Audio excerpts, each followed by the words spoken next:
억지 텐션이 아니다. 찐한 텐션이 있는 정치대담 찐텐정치. 매주 일요일 1부와 2부 이 두 분과 함께하겠습니다. 정당 바를 세우기 대표인 신인규 변호사, 그리고 더불어민주당 권유리 부위원장인 설주환 변호사 두 분 나오셨습니다. 어서 오십시오. 네, 안녕하세요. 네, 안녕하세요. 그냥 찐 막 이렇게 나오니까 좀 텐션이 올라가는 것 같긴 한데요. 엄청 신나네요. 이제 저희가 두 분하고 일요일 시작을 해야 되고요. 두 분하고 본격적으로 얘기 나누기 전에 먼저 깜짝 이벤트부터 제가 말씀을 잠깐 드리죠. 김치영의 뉴스아이킥 응원 메시지 보내주시는 분들께 10분 추첨해서 저희가 커피 쿠폰 보내드리겠습니다. 많은 응원 메시지 보내주세요. 자, 이제 찐텐 정치라고 저희가 이름을 해놨기 때문에 텐션을 좀 올려주셔야 되는데 어떻게 각오 한마디씩 좀 기대가 됩니다. 신 변호사님. 예, 저는 그 뉴스아이킥의 그 시청률 고공행진을 위해서 열심히 뛸 생각인데, 아무튼 제가 평소에도 참 존경하고 좋아하는 저희 우리 설주환 변호사님하고 이렇게 함께 하게 돼가지고 전 너무 기쁘게 생각을 합니다.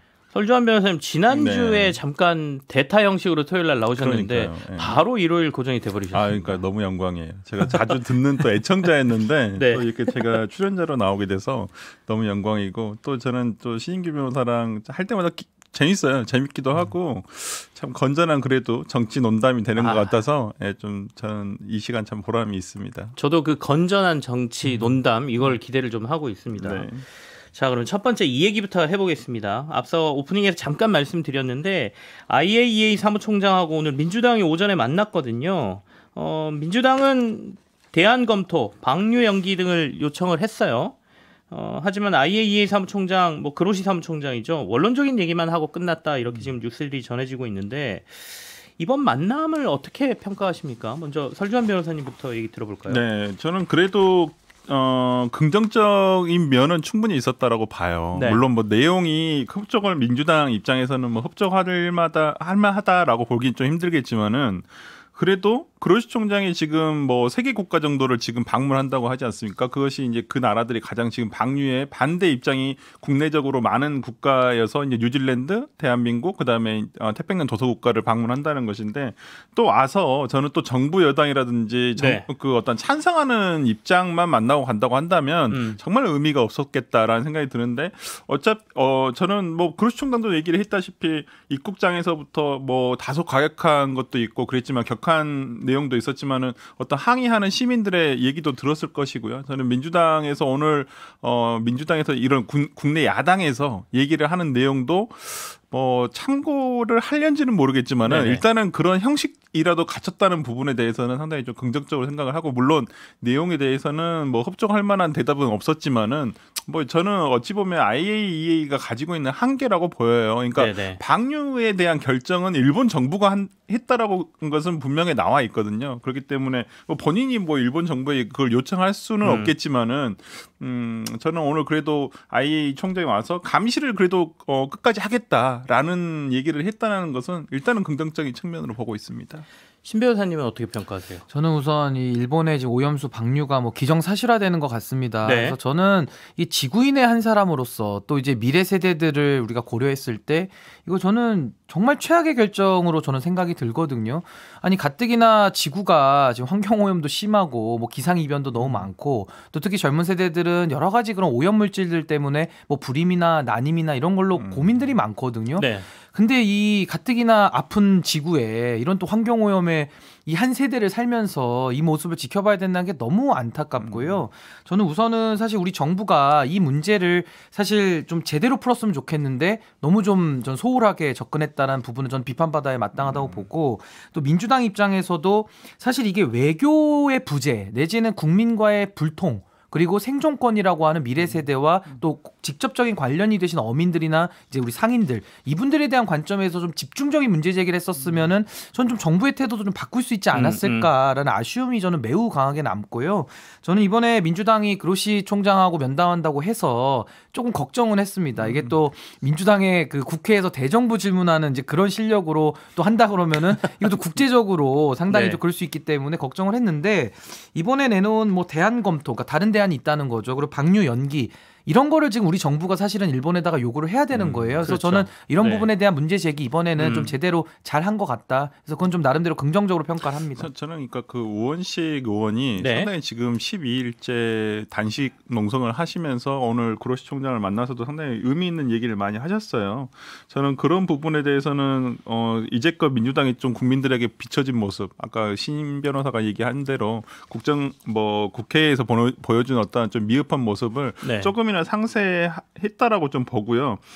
향후에 좀 더 의미가 있다고 생각하는 것은 이제 또 향후에 IAEA의 본부에 가서 방문을 하게 된다면 그 그로시 총장도 이 부분에 대해서 자기들이 충분히 받아들여주겠다라고 저는 여지를 얘기를 해주셔서 일단 이게 단발성으로 끝나는 게 아니라 향후에 지속적으로 이런 부분에 대해서 어필할 수 있는 또 기회가 생겼다는 부분에 대해서는 상당히 좀 긍정적인 모습으로 봅니다. 그로시 사무총장이 그 본사죠? 본사라고 해야 되나요? 본부. 거기로 오면 본부, 네. 본부가 있는 곳으로 오면 얼마든지 만나주겠다. 거기서 더 얘기하자 이런 말도 했죠. 네.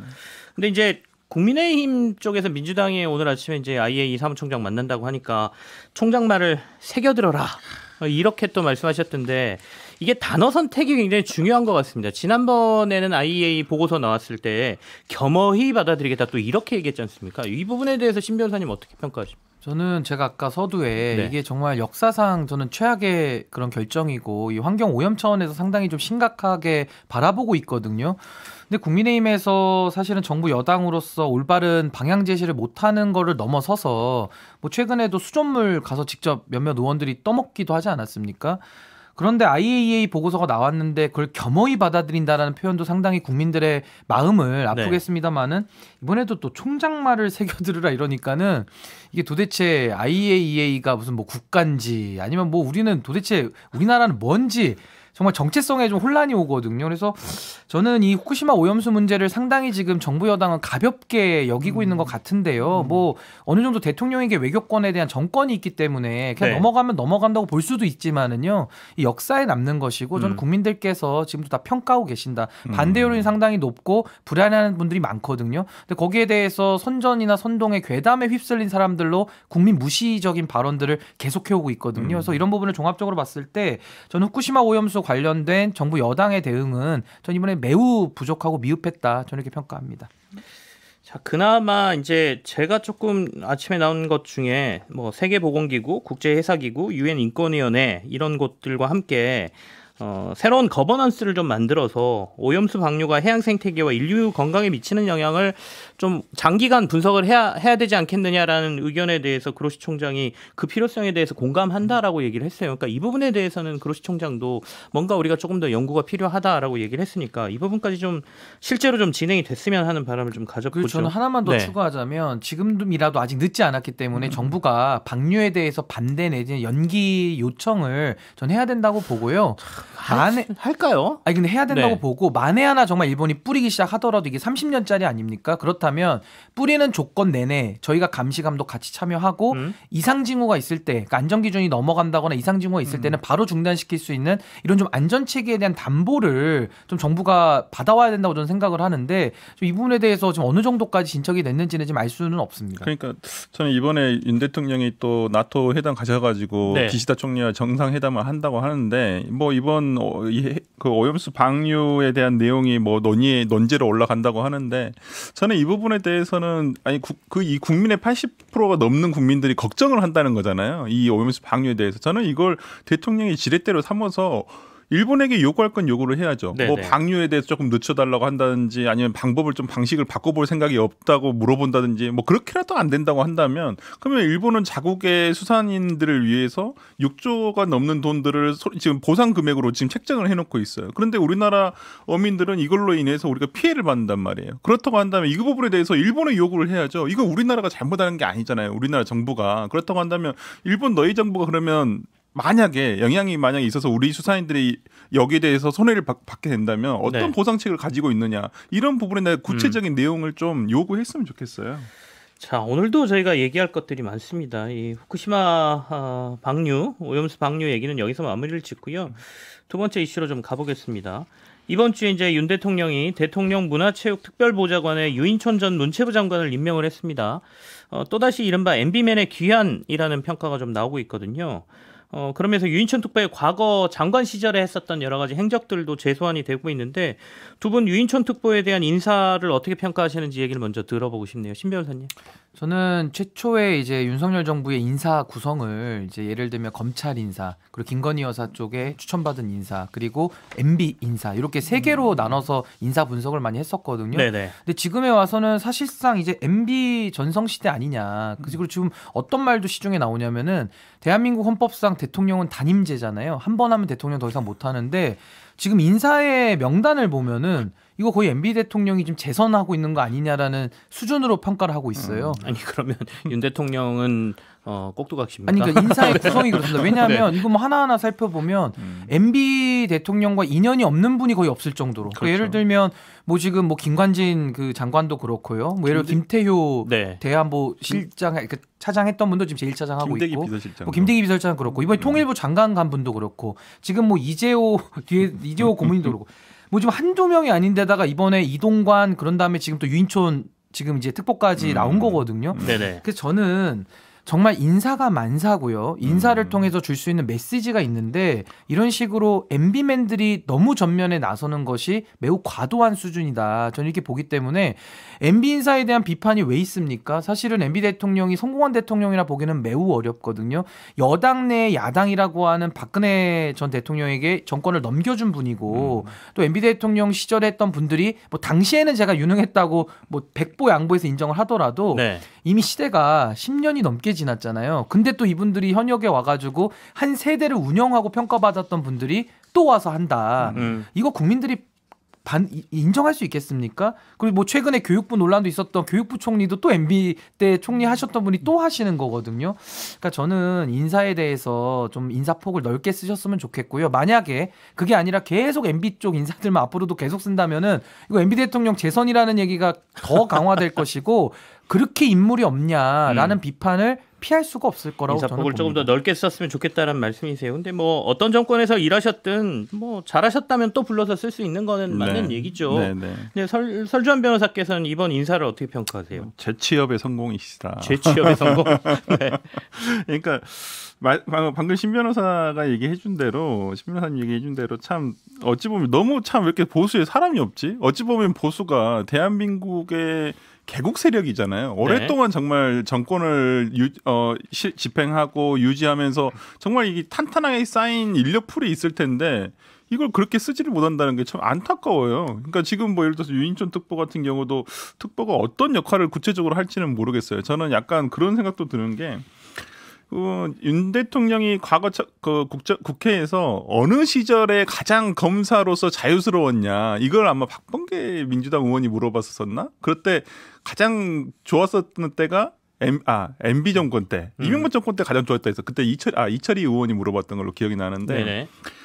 그래서 그런지 본인의 어떤 그 이명박 정부에 대한 향수도 있고 또 본인의 주위에 있는 주요 정치인들이라고 하는 세력들이 지금 이명박 정권 때 일을 했던 분들인데 저는 좋습니다. 이명박 정권 때 쓸 수도 있다고 보는데 그러면 그분들이 그 당시에 장관이나 이런 것을 했다고 한다면 그 밑에 사람들이 있었을 거 아니에요. 네네. 그럼 저는 그때 밑에 좀 젊고 유능한 시대에 맞는 2023년도에 맞는 좀 사람들을 가져서 썼으면 좋겠는데 정말 젊은 사람이 없나 봐요. 우리 신인규 변호사님 처럼 참 좋은 인재들이 많은데 그 보수 쪽에도 참 안타깝다. 살짝 얼굴에 미소가 비쳤습니다. 아니 근데 날 좀 불러주세요. 이 부분은 제가 설명을 조금 더 보강해서 드리고 싶은 게 사람이 없는 건 아니고요. 사람이 많이 있는데 사실 윤석열 대통령이 보수 진영에는 오신 지가 얼마 안 되잖아요. 사실 문재인 정부 출신이기 때문에 보수에 일단은 인맥이 많이 없는데 문제는 친박 세력들하고는 이미 그 수사 과정을 통해서 많은 지금 구원들이 있는 겁니다. 그래서 친이 세력들밖에 없다는 것도 맞고요. 또 하나는 최근에 지난 1년 동안에 우리 당에 이준석 대표, 유승민 대표, 나경원 대표, 안철수 의원, 홍준표 대표 보수의 다 그 리더급 인사들하고 다 지금 척을 지고 있거든요. 그러다 보니까 당연히 인사폭이 좁아지고 남는 거는 MB 쪽 인사밖에 없는 거예요. 그래서 저는 어떻게 보면 정치의 실패 내지는 여당 내부에서부터도 이런 정무적인 그 판단이 상당히 좁아지면서 지금 쓸 사람들이 MB 쪽 사람밖에 없는 거 아니냐. 저는 이렇게 보고 있습니다.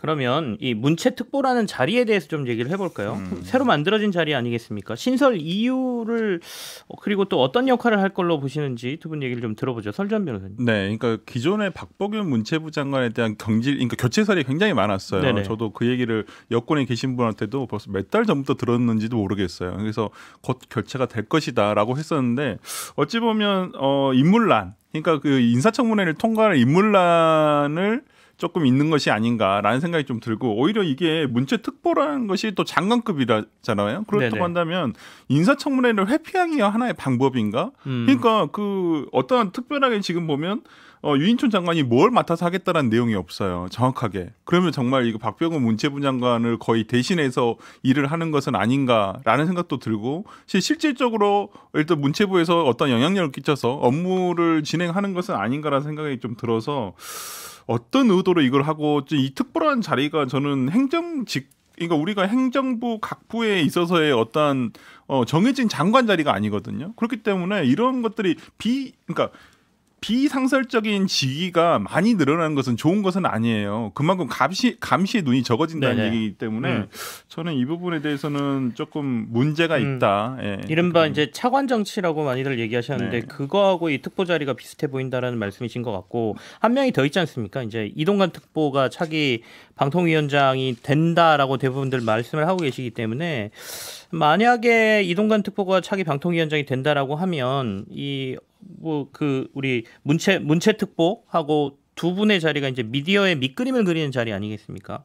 공교롭게도 이 두 분 다 MB맨들이란 말이죠. 이 부분에 대해서 신 변호사님 앞으로 어떻게 펼쳐질 걸로 보세요? 그러니까 결국은 이게 이제 사실은 장관이라고 하는 공식적인 개선을 놔두고 이제 비선들, 그러니까 쉬이 말하면 장관의 자리가 사실상 형해화되고 다른 직위들을 통해 가지고 힘이 쏠리는 현상이 있을 수 있거든요. 물론 비선은 아닙니다만은, 그러니까 사실은 이렇게 되면 이제 문체부 장관은 힘이 많이 약해질 수밖에 없고요. 이제 지금 특보 자리를 하고 있는 유인촌 특보랑 네. 이동관 이제 방통위원장이 사실상 이제 실세 역할을 할 수밖에 없는 겁니다. 게다가 이 문체부 같은 경우가 산하 기관이 19개나 지금 돼 있거든요. 그렇다 그러면 특보가 할 수 있는 일이라 그러면 인사권, 그러니까 인사 추천에 대한 것을 굉장히 영향력을 많이 발휘할 수 있는 자리이기 때문에 그렇게 되면 이제 장관에 대해서는 힘이 안 실리고 부처 내에서 그럼 령이 설 것이냐 이런 부분에 문제가 또 따라 붙을 수밖에 없다. 그래서 좀 저도 이런 식으로 MB 쪽 인사들의 힘이 자꾸 커지는 것은 힘이 쏠리면 또 부작용이 나오거든요. 그래서 저는 이건 좀 바람직하지 않은 현상이다. 저는 이렇게 봅니다. 일부에서는 문체특보 신설이 김건희 여사와 관련 있는 건 아니냐 뭐 이런 해석도 있던데 혹시 이런 얘기 들어보신 적 있으세요? 그건 저는 못 아니 근데 저는 사실 들었어요. 기승전 김건희 여사로 가는 거는 네. 좀 이것도 과도해 보일 수는 있어서 저는 사실 이런 것들도 어떤 정황들이 나온 건 아니기 때문에 너무 이렇게 확대 해석을 할 필요는 없다. 저는 이렇게 봅니다. 이재호 전 장관도 최근에 민주화운동 기념사업회 이사장에 임명이 됐습니다. 이분은 윤 대통령에 대해 쓴소리를 참 많이 하신 분인데 여기에 대한 평가도 간단하게 해보죠. 우리 일망음용이 아닌가. 일망음용이요? 이제 방송 못 나오시잖아요. 그러면 쓴소리를 할 사람을 줄였다. 그래서 뭐 요즘 뭐 장성철 소장님도 지금 희망을 가지셨다고 하는데 저는 그래서 민주화운동 기념사업회가 뭐 예전에 이재호 전 장관이 민주화운동도 하셨던 분이고 뭐 저는 그 자격이 부족하다고 생각하지 않지만은 좀 안타깝죠. 이렇게 그래도 쓴소리를 이렇게 해주실 분이 좀 필요한데 그런 점은 좀 아쉽습니다. 네, 여기서 퀴즈 나갑니다. 퀴즈 큐.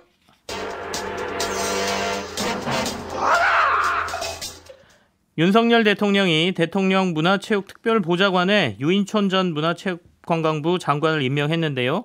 다음 중 배우 출신인 유인촌 특보가 출연한 드라마는 무엇일까요가 오늘의 문제입니다. 1번 여명의 눈동자, 2번 전원일기, 3번 커피 프린스 1호점입니다. 이 셋 중에 하나를 고르시면 되겠습니다. 정답을 아시는 분들은 짧은 건 50원, 긴 건 100원이 드는 문자번호 샵 8001번 그리고 무료인 스마트 라디오 미니 이용하셔도 되고요. 유튜브 댓글로도 참여가 가능합니다. 정답자 추첨해서 무기질 비타민 보내드리도록 하겠습니다. 이거는 뭐 따라따다다 따라라 이러고 하면 알 것 같은데요. 드라마 생각나시는 분들 많으실 것 같습니다. 자, 찐텐정치 2부로 저는 돌아오겠습니다.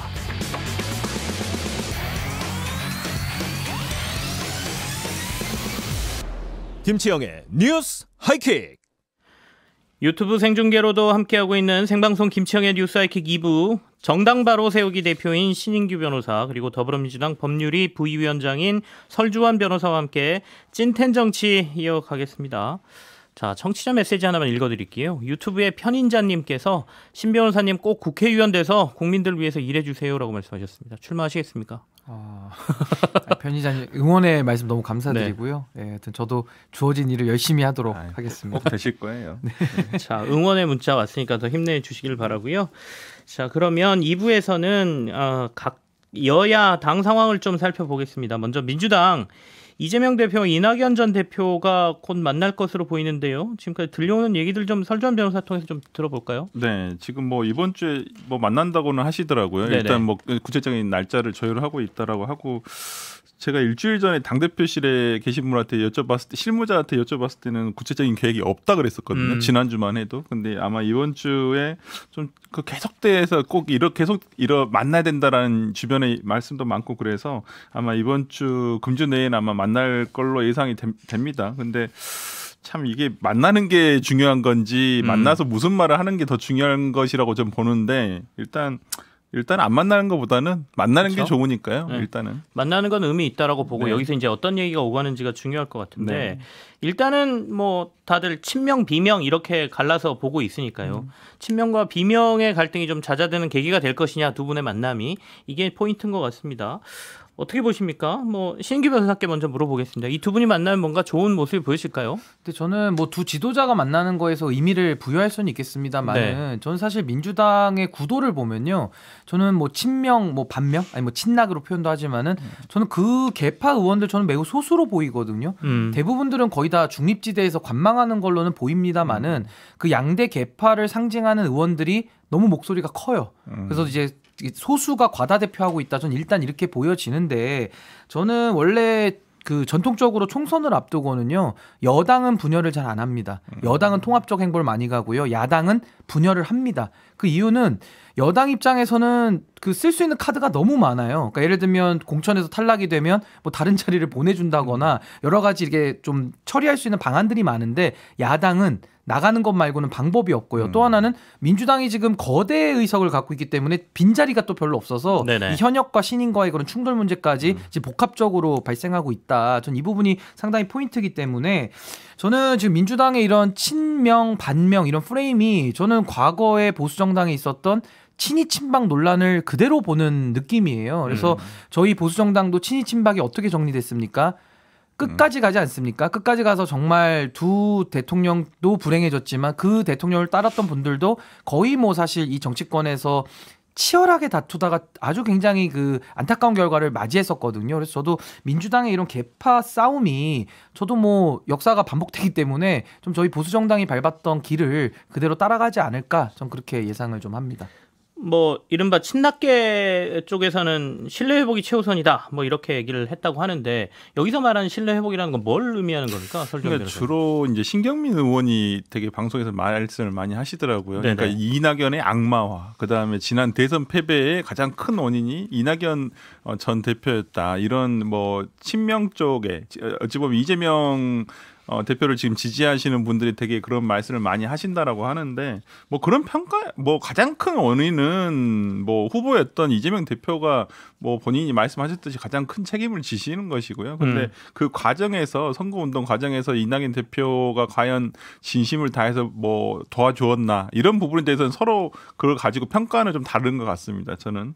근데 이제 어차피 과거니까요. 결과가 나온 과거이기 때문에 이 부분에 대해서 더 이상 왈가왈부할 필요도 없다고 보고 저는 이낙연 대표 측에서 왜 너무 좀 민감하게 받아들이는 것은 아닌가라는 생각이 들어요. 그냥 저는 지금에 봐서는 이낙연 대표 아까 말씀해 주신 대로 이낙연 대표를 따르는 친낙계 그다음에 친명계 현역 의원들 별로 없어요. 생각보다. 그리고 근데 이제 그것을 보겠죠. 이낙연 대표 같은 경우는 지난번에 총선 때 본인이 이끌지 않았습니까? 네. 그렇기 때문에 그때 후원회장을 가장 많이 했었어요, 본인이. 그러면 거의 초선들의 후원회장은 대부분 이낙연 대표였어요. 왜냐하면 그때만 해도 이낙연 대표가 인기가 거의 천정부지였거든요. 진짜 그때만 해도 어대낙이라고 그랬어요. 어차피 대통령은 이낙연이라고 그랬어요. 그때만 해도. 그렇기 때문에 지금의 그때 이제 후원회장을 했던 자기가 후원회장을 했던 민주당 의원들이 뭐 본인 입장에서는 자기의 계파라고 생각할 수도 있죠. 근데 민주당 내에서는 제가 봤을 때는 진짜 의원들이 거의 중립지대에서 그냥 살펴만 보고 있기 때문에. 근데 이제 이 두 분이 만나셔가지고 그러면 앞으로 어떻게 할 것이냐. 근데 이낙연 대표 측에서는 그럴 거예요. 그냥 만나서 인사만 하는 건 솔직히 자기 정치색에 별로 의미가 없어요. 진짜 만나서 악수하고 밥 먹고 하는 건 그냥 뭐 지금과 같은 어떤 특별한 이상의 것이 없어지거든요. 저는 이낙연 대표가 뭔가 정치적으로 자기가 다시 한번 뭔가를 해보려면은 네. 지금은 윤석열 정부를 비판하는 가장 그 각을 세워야 돼요. 특히나 이번에 양평 문제가 있었을 때 아무런 언급이 없으셨어요. 이런 부분에 대해서 이낙연 대표를 지지하시는 분들도 상당히 실망이 커요. 그러니까 오히려 예를 들어서 이재명 대표가 각을 세운다. 그건 정말 저는 아주 작은 하급 정치라 생각하고요. 이제는 본인이 어떤 대안제가 되려면은 정부 여당에 대한 비판에 각을 세워야죠. 그래야지 정부의 여당 쪽하고 각을 더 세워야 된다. 그럼요. 그래야지만 자기가 쓸 수 있는 거예요. 그렇지 않으면 저는 독자적인 어떤 세력을 구축하기 좀 힘들다고 봅니다. 자, 이분 얘기 안 할 수가 없습니다. 추미애 전 법무장관 얘기 해야죠. 뭐 이른바 작심 폭로를 조금 하셨어요. 자신이 법무장관에서 물러날 때 이게 스스로 물러난 게 아니라 사실상 경질이었다. 문재인 대통령이 물러나달라는 요청이 있었다. 이런 얘기도 하셨고요. 다른 발언들도 좀 있었는데 일단 추미애 법무장관 이번 주에 이렇게 폭로한 거에 대한 평가를 좀 해볼까요? 왜 이런 말씀들을 갑자기 하셨다라고 보십니까? 신 변호사님? 저는 추미애 전 장관 같은 경우는 전 이게 반정치주의라고 보는데 반정치주의 중에 그 셀럽 정치라는 게 있습니다. 그래서 네. 셀럽 정치가 뭐냐면은 자기 이익만 생각하면서 자기 당에는 엄청난 피해를 끼치는 이런 정치 행태를 저는 의미하거든요. 그러니까 전형적으로 지금 추미애 전 장관이 하는 이 행태는 자신의 정치적 공간을 만들기 위해서 지금 자기가 모셨던 대통령 그리고 또 국무총리였던 이낙연 대표 이분들까지 그냥 다 싸그리 그냥 보내버리는 이런 정치를 하고 있거든요. 그러니까 신뢰를 깨는 정치고요. 그 민주당 차원에서는 단합을 저해하는 상당히 이거 나쁜 정치 행태거든요. 네. 근데 추미애 전 장관이 왜 이렇게 하느냐? 뭐 이유는 뻔하지 않겠습니까? 아직 나 안 죽었고 나 여기 살아있다. 그리고 추윤 갈등을 통해서 윤석열 대통령을 탄생시킨 1등 공로자가 추미애 전 장관으로 국민들이 다 인식하고 있는데 본인은 이 프레임을 좀 벗어보고 싶은 거예요. 그 자신의 공간을 찾아보겠다. 이게 첫 번째 목적인데 근데 생각을 해보십시오. 근데 추미애 전 장관이 벌써 5선입니까? 5선에다가 법무부 장관도 했고 당 대표도 임기를 꽉 채운 걸로 알고 있어요. 아니 그 정도 했으면은 이제 좀 민주당에도 젊은 분들 계시니까 좀 기회를 주고 물려줄 생각을 하고 원로로 남아 계셔야 되는데 또 불쑥 튀어나와가지고 문재인 대통령, 이낙연 전 총리 다 그냥 이런 식으로 공격하거든요.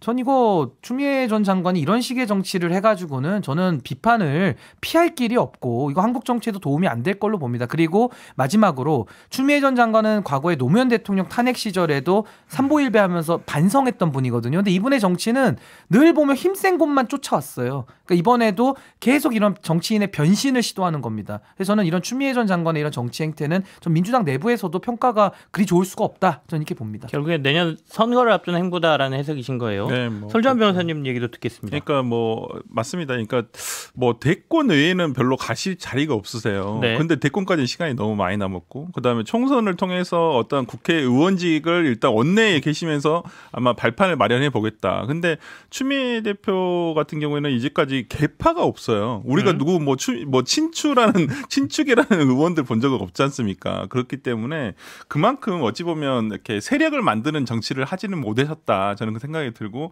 그런데 지금 이제는 본인의 색깔을 정확하게 드러내야 한다고 생각을 하신 것 같아요. 그러니까 민주당 내에서도 상당히 강성 지지층 오히려 진짜 매운맛 민주당이라고 해서 과거 예를 들어서 열린민주당이라든지 좀 그러니까 대여 투쟁을 좀 강성적으로 하시는 아니면 좀 세게 언급을 하시는 이런 분들하고 이제는 내가 그쪽으로 가겠다. 일단은 그렇게 생각하신 것 같아요. 왜냐하면 정치라는 것은 대중적으로도 돼야 되지만은 자기를 강력하게 밀어줄 수 있는 세력이 또 뒷받침돼야 되거든요. 저는 그런 면에서 진짜 원숙한 정치인의 어찌 보면 한 수를 뒀다고 생각하는데 그것이 민주당 내에서 이게 뭐 친명이든 뭐 친낙이든 다들 어리둥절해하고 과연 적절한 발언이었나? 저 내용이 대통령이 하신 말씀인지 아닌지 모르겠지만은 그래서 그런 부분에 대해서 부적절했다라는 게 아마 주로 평이고 아니 본인의 회고록에 네. 그렇게 안 썼잖아요. 안 쓰고 왔는데 문자로 된 회고록엔 그렇게 쓰지 않은 다음에 본인이 뒤에 와서 다른 말을 해버리면 그건 좀 신뢰도가 많이 사라지지 않을까라는 생각이 좀 듭니다.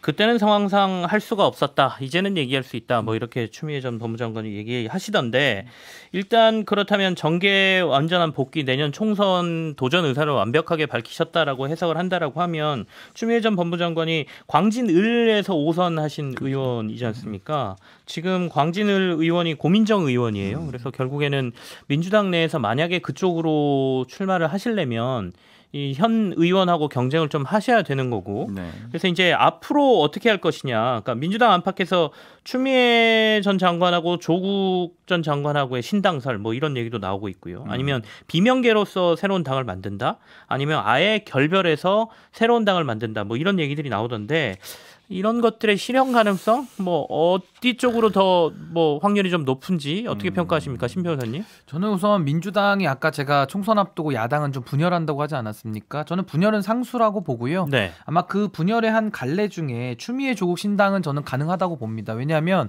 이제 조국이라고 하는 그 팬덤을 통해서 충분히 당을 할 만큼의 실력은 있을 겁니다. 근데 물론 그것이 어느 정도 유의미한 성과를 내느냐는 완전히 변론의 문제이긴 한데요. 그래서 저는 추미애 조국 신당설은 매우 유의미하다고 보고 거의 실현 가능성이 있다고 봅니다. 근데 그 외에 지금 뭐 친명, 친낙 이런 식으로 싸우면서 분당하는 시나리오는 저는 그 현실성은 없다고 봐요. 물론 공천에서 배제된 분들이 무소속으로 나와서 어떤 연대를 이룰 가능성을 배제할 수는 없는데 어떤 특정한 구심점이 있어야지 나와가지고 당을 만들 텐데 그런 구심점이 지금 민주당 안에서는 그렇게 보이지는 않고 있거든요. 그래서 저는 민주당은 추미애 조국 신당 그 정도로 저는 분열할 가능성이 매우 높다. 저는 이렇게 봅니다.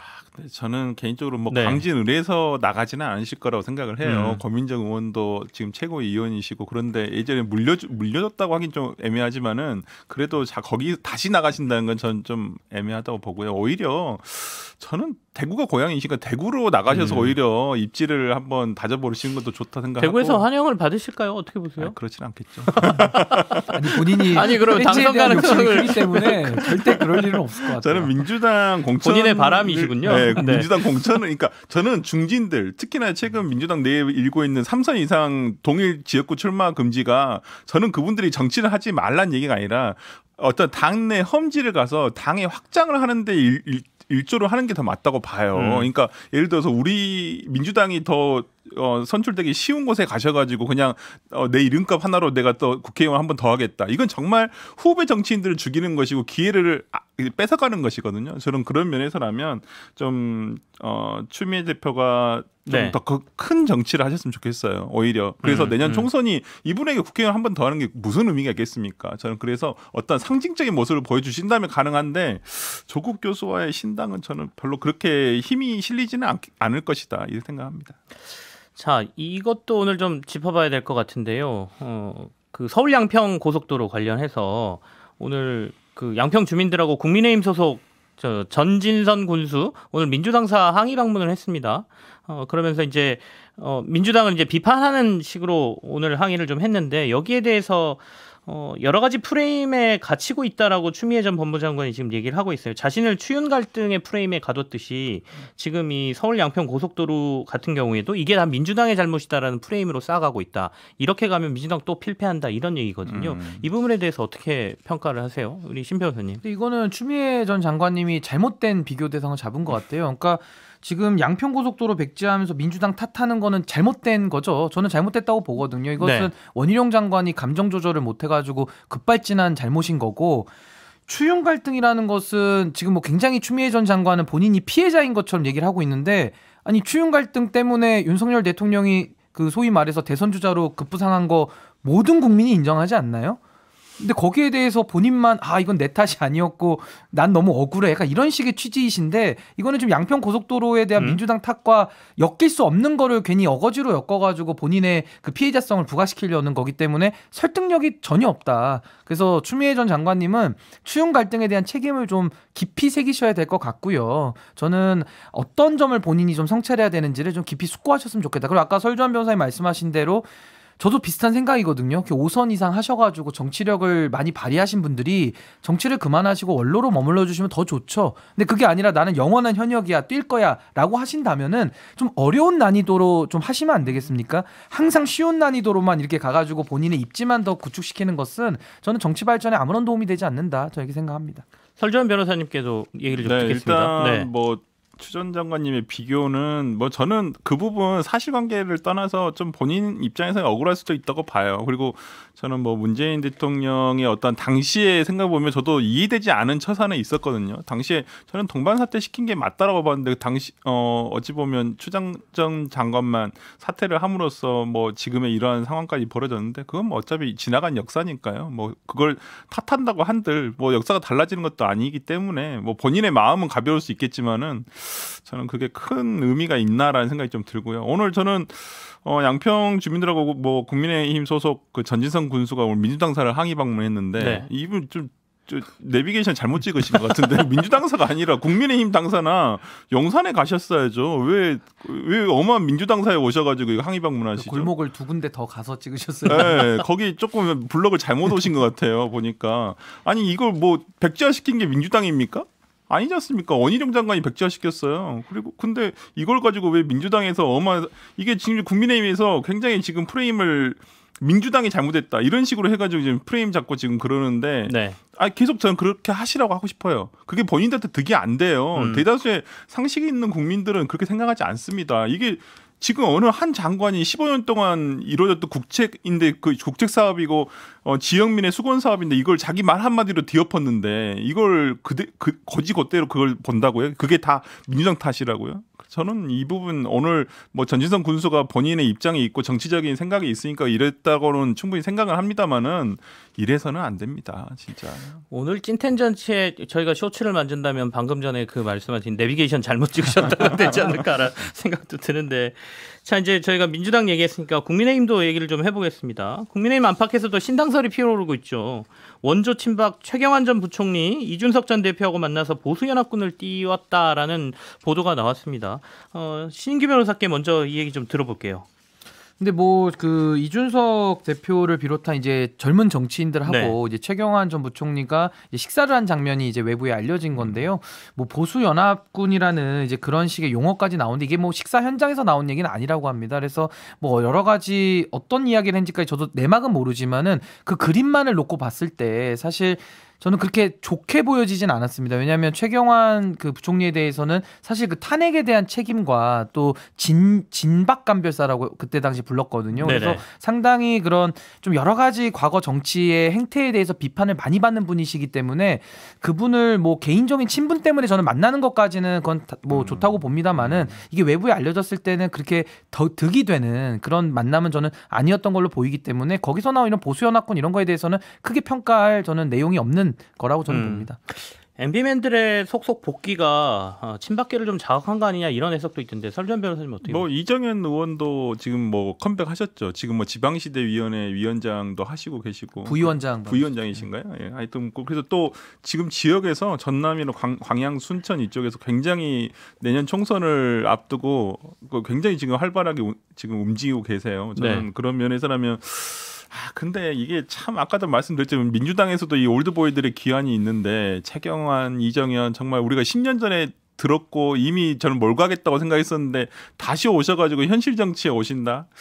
과연 이게 대한민국 정치 발전에 어떠한 실익이 있을지 솔직히 좀 의문이고요. 좀 그런 면에서라면 근데 좀 그냥 그분들은 어떤 자신의 인생 경험이라든지 정치 경험 등을 후배들을 위해서 좀 이렇게 풀어주시는 역할을 하시는 게 더 낫지 않을까라는 생각을 하고 얼마 전에 친박계 이준석 대표라든지 식사하시는 모습이 저는 큰 의미는 없다고 봐요. 우리 지금 신인규 변호사도 어저께 또 누가 이렇게 올렸더라고요. 천하용 인팀하고 같이 식사하는 모습이 사진 먹고 왔습니다. 공개돼가지고 근데 저도 거기에 계신 분 중에 한 몇 명은 다 친하신 분들이라서 이 친구 근데 그걸 보고 우리가 뭐 어떤 사진에 부여할 필요는 없잖아요.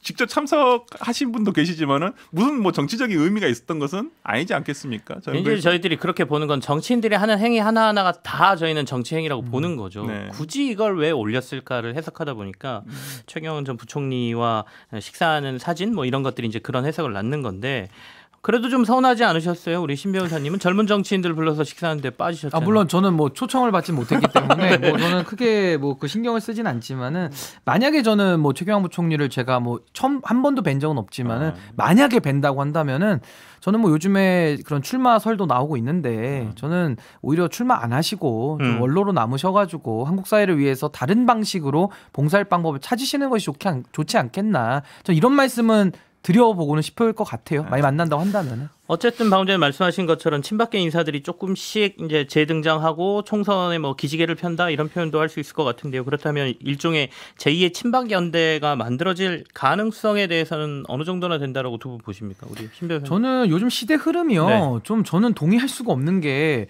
과거에 한 번 다 평가를 받은 분들이 또 지금 튀어나와가지고 그 부정적인 평가를 극복해 보려고 또 지금 한 자리 달라고 이러고 있거든요. 여야가 똑같습니다.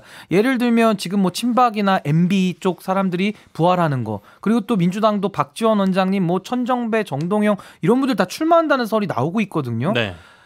저는 대한민국이 안티에이징을 해야 된다고 봅니다. 그러니까 저는 한 30년 젊어져야 된다고 봐서 3040 주류 견인설을 제가 막 주창하고 다녀요. 그러니까 30대, 40대가 이 주류에 있는 기득권을 좀 가져오는, 그래서 대한민국이 6070에서 3040으로 한 30년 젊어지는 식으로 가야 대한민국이 좀 미래가 열린다고 보는데 지금은 안티에이징이 아니라 거의 더 6070보다 한 세대 더 위로 지금 올라가고 있는 이런 움직임들이 여러 군데에서 포착되고 있어서 전 이거 한국 정치에는 매우 바람직하지 않은 방향이다. 저는 이렇게 봅니다.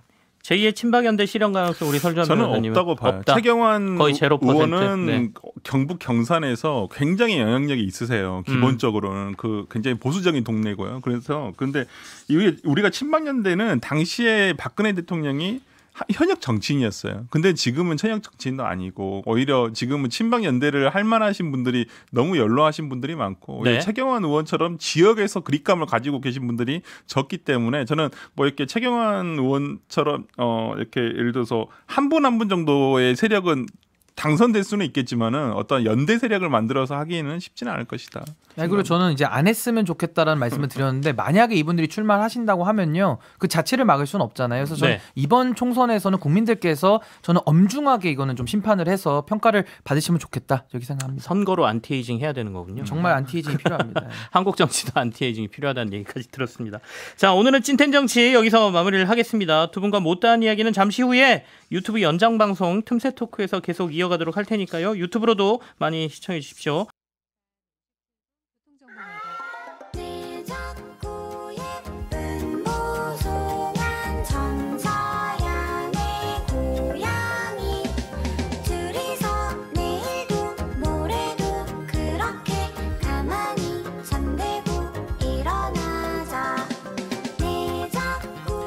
네, 유튜브로만 전해드리는 틈새 토크 두 분과 함께 할 텐데요. 지금 방금 전에 노래가 살짝 나갔습니다.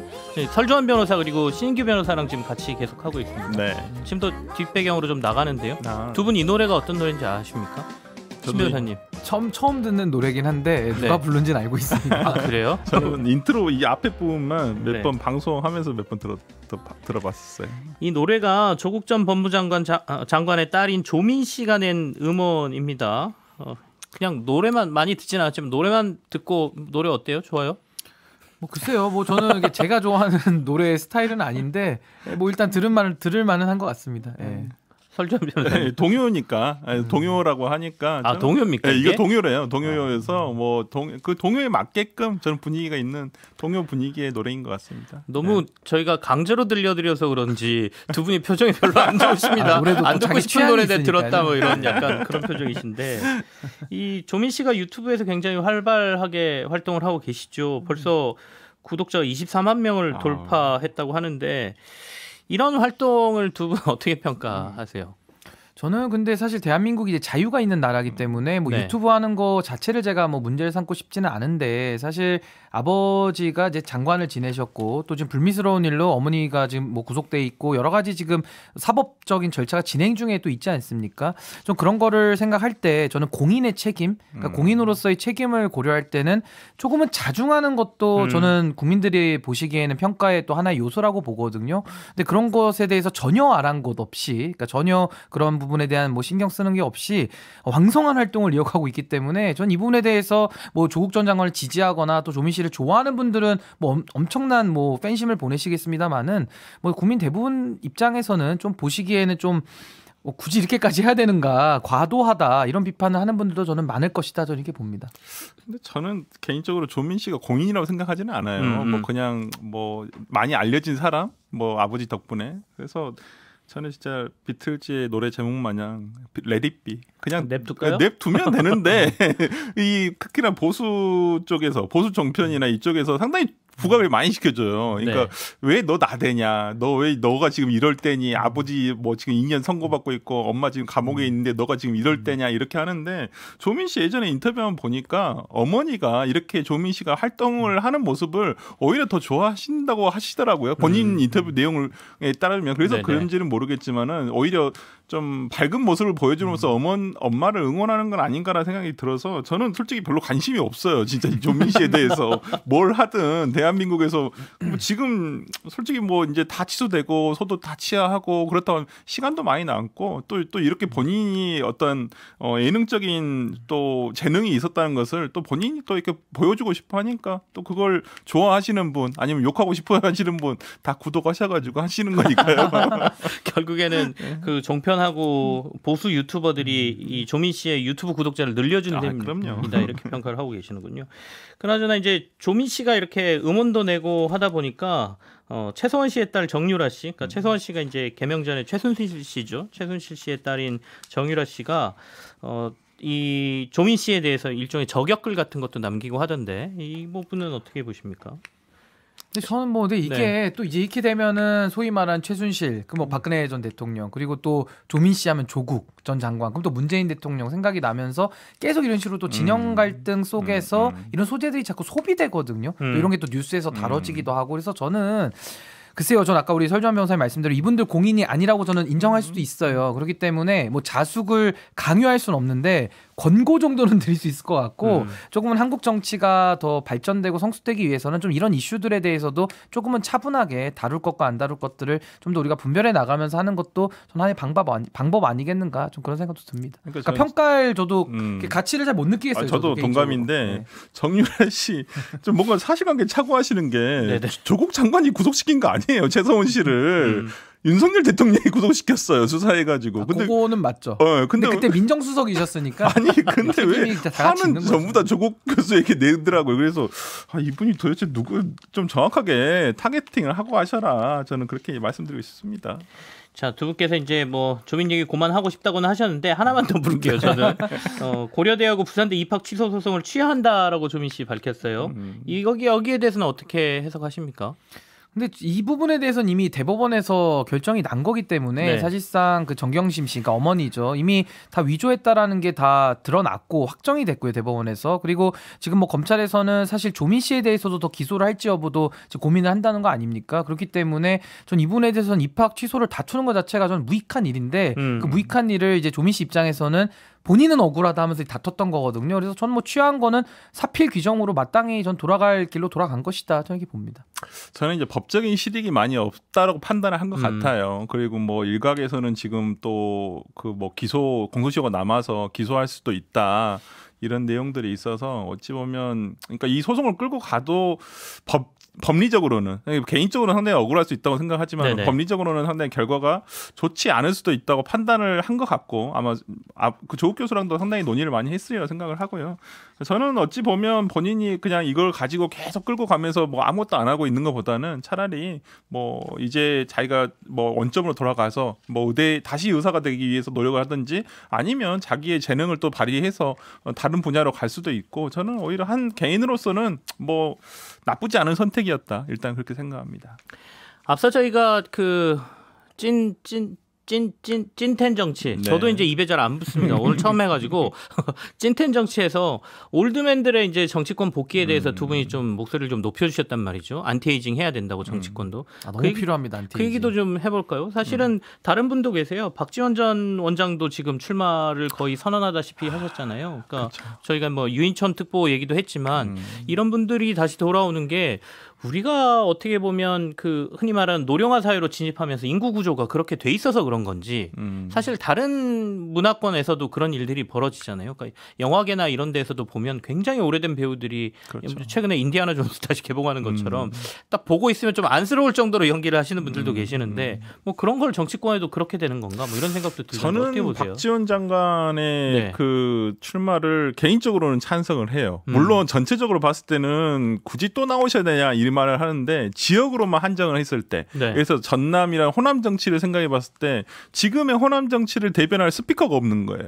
어떤 의원도 지금 생각을 해보면 민주당에서 그렇기 때문에 오히려 박지원 장관이 다시 현역으로 돌아와서 호남을 위해서 뭔가 얘기를 해주는 것을 원하는 지역민들이 생각보다는 많더라. 저는 그런 면에서라면 지역 호남 정치를 대변할 수 있는 한 의원이 필요하다는 측면에서는 네. 찬성을 하는데 참 이게 딜레마입니다. 그러니까 정치 전체적으로 보면 박지원 전 장관이 다시 돌아오는 게 과연 맞나라는 생각이 드는데 오죽하면 제가 생각하는 항상 그 민주당 현역 의원들이 오죽하면 이렇게 박지원 전 장관까지 소환되어야 할까 현역 의원들이 자성해야죠. 이게 지역구로는 이제 완도, 해남, 진도 이쪽이 고향이시기 때문에 그쪽을 염두에 두고 있다라고 아예 직접 얘기하시더군요. 네.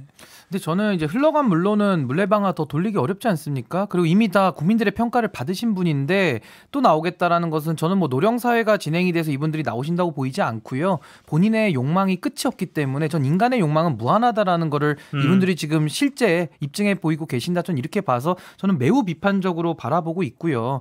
사실 나이가 젊다고 해서 다 좋은 건 아닙니다만은 반대로 나이가 많고 경륜이 많다 그래서 그럼 다 좋은가? 저는 그것도 아니라고 보거든요. 그러니까 나이의 문제가 아니라 사실은 어떤 능력의 문제기는 한데 제가 비판하는 부분은 이분들이 고령인 것도 고령이지만은 많은 부분에서 이미 평가를 다 받았다는 것이죠. 근데도 불구하고 또 나온다고 하니까 이제 그 부분을 저는 비판하는 포인트고요.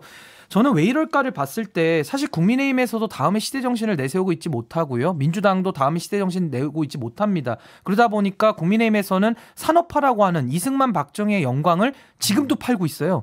그리고 민주당에서는 김대중 노무현이라고 하는 그 민주화의 가치를 지금도 팔고 있거든요. 근데 이제는 그 물건이 팔리더라도 시장에서 작동이 안 되는 겁니다. 저는 다음의 시대 정신이 저는 다원화라고 생각하거든요. 다원화에 맞는 정말로 연합 정치가 가능하고 구원이 없는, 그러니까 정치권에서도 정치 복원을 위해서 과거에 그런 안 좋은 인연들이 없는 분들이 들어가서 좀 더 합의를 이뤄내고 우리 사회를 한 단계 진보시켜야 되는데, 발전시켜야 되는데 과거 인연이 있으신 분들이 또 들어가가지고 너 과거에 그러지 않았냐, 그때 그러지 않았냐, 또 손가락질을 하면은 이게 정치 복원이 되겠습니까? 좀 그런 차원에서는 이제 원로의 역할로서 하실 수 있는 일이 충분히 있을 수 있는데 원로들이 현역으로 다 뛰시니까 이 나라에는 원로가 안 계시는 거예요. 전 이것이 굉장히 안타까운 지점 아니냐, 저는 이렇게 봅니다. 민주당이나 국민의힘이나 조정자가 없어요. 어떤 어른으로서의 누군가 뭐 이렇게 예를 들어서 당내 분란이 있다든지 아니면 당이 잘못 가고 있는 부분에 대해서 네. 진짜 훈수를 그때 둬야 되거든요. 근데 지금 그걸 못 두고 있는 거예요. 저는 그런 부분에서라면 원로가 하실 일이 있고 또 신진 세력이 할 일이 있는데 지금 그것들이 혼재돼 있어서 저는 하나만 더 추가하면요. 지금 네. 젊은 사람들한테는 기회를 주지 않기 때문에 그러니까 더 기회를 경력을 쌓을 길이 없는 거예요. 그렇다면 기득권을 갖고 있는 아까 말씀드린 6070 세대들 정치 주류 기득권을 갖고 있는 분들이 물러나는 것이 맞는데 안 물러날 것 같거든요. 그렇기 때문에 이제 총선 때 저는 국민들께서 잘 한번 평가해 주시는 것이 좋지 않겠나 이런 생각을 합니다. 알겠습니다. 유튜브 연장방송 틈새 토크는 여기서 마무리하죠. 정당 바로 세우기 대표인 신인규 변호사 그리고 더불어민주당 법률위 부위원장 설주원 변호사와 함께했습니다. 두 분 고맙습니다. 네, 감사합니다.